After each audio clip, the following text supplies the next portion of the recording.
Hello kings, queens, and majesties, welcome to Whale Stat. I am Slice of Otaku, and we are only days away from the release of the upcoming 5-star Hydro Catalyst user, Sangonomiya Kokomi. However, for whatever reason, it would seem that for many, there is a lack of enthusiasm surrounding this character release, and at worst, the belief that she will be underwhelming or not worthy of being summoned for, which I for one wholeheartedly disagree with. And so now with the contents of her kit and pretty much everything else officially available to us, I want to discuss the true virtues of this character. Alright, so right out of the gate, the reasoning behind the majority of negative sentiments towards this character lies with her passive skill, Flawless Strategy. Quote, Sangonomiya Kokomi has a 25% healing bonus, but a 100% decrease in crit rate. And so for all intents and purposes, Kokomi cannot crit. And admittedly, that does put a hamper on her capability threshold as a main DPS. However, as we can see from the rest of her kit, much of Kokomi's capabilities, damage included, is based on the character's max HP. And in regards to her normal and charge attacks in the midst of her burst, that damage is further increased by 15% of her healing bonus. And in addition to that, Kokomi scales with Hydro damage bonus. And so we are looking at a very capable character here. In regards to DPS, it provided the appropriate HP, healing bonus, and Hydro damage stats to support her. And so although the ceiling of her damage may be lower than your straight up DPS units, the tide is pretty damn high. And honestly, as much as we all love high damage and seeing crazy numbers, I think that her damage providence is more than enough in regards to the content currently available to us and the present challenges we face. But even still, something I must absolutely stress to you is that DPS does not strictly define the worth of a character. It just doesn't. And at that, I don't really know how many times the community is gonna do this little dance surrounding the release of a character, but granted, the last 2 character releases did raise some valid concerns in several areas, so I'll let that be. However, Kokomi is no such character. I mean, if you want to talk about bang for your buck, if you want to talk about the ideal 5-star for a free-to-play account, then we are most definitely talking about Kokomi. I mean, it is absolutely insane how undervalued she seems to be right now. Kokomi is a healer and a damn good one at that. The means to getting her stats where they need to be is a rather straight and narrow one. Being able to disregard crit rate and crit damage completely makes building this character so much easier.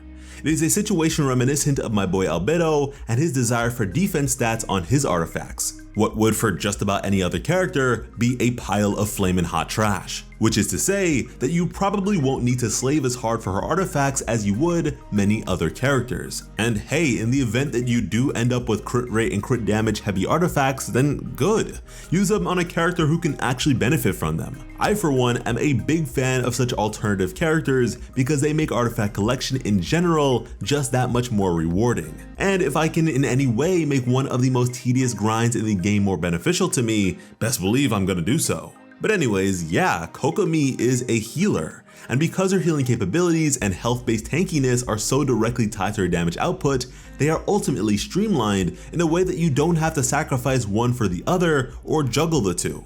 And that cannot be understated. I mean, we have at this point several healers in the game, however I would say that Jean is perhaps the only other one built in such a way that attack is so heavily tied to healing. And one might argue that Sayu's healing is of a similar sort. However, Sayu also benefits from elemental mastery and such, so the focus is spread in several directions. Kokomi is pretty much a jack of all trades that doesn't spread herself out too thin. Not to mention that both her elemental skill and elemental burst are capable of healing, so major consistency there. The fact that Kokomi's health is going to be incredibly high and she can heal herself is insane. She's going to be absurdly hard to kill. I mean, this is the Tsunade of Genshin Impact, people. She can hit hard, take hard hits, and heal major damage. Kokomi is to me shaping up to be a very reliable party member akin to the likes of how Zhongli is so readily placed on teams. For the Spiral Abyss, if you were to have one team have Zhongli and another have Kokomi, I imagine great success is to be found in doing so. And in regards to Hydro application and associated reactions, Kokomi is bound to be incredible thanks to her elemental skill. As much as I love playing Xingqiu, the ability to mix things up and even include an impressive healer is exciting.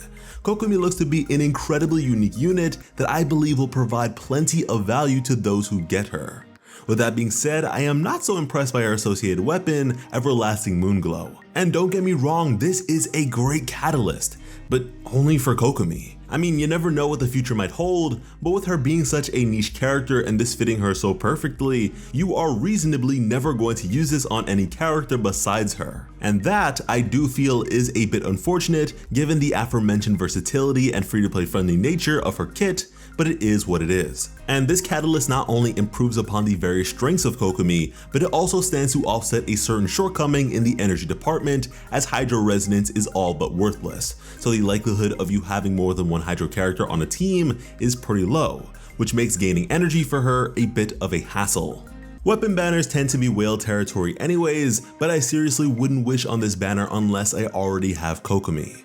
Jade Cutter is one of, if not the best general sword in the game, so the allure is there, but if you pull Moonglow with no Kokomi, it won't be pretty. But speaking of pretty, stats and such aside, this character is gorgeous. This is easily one of the prettiest character designs we have seen in the game thus far, and if you need even more incentive to summon on her banner, well, the 4 stars on Raid Up are incredible. Xingqiu is Xingqiu. This is one of the best units in the game, period.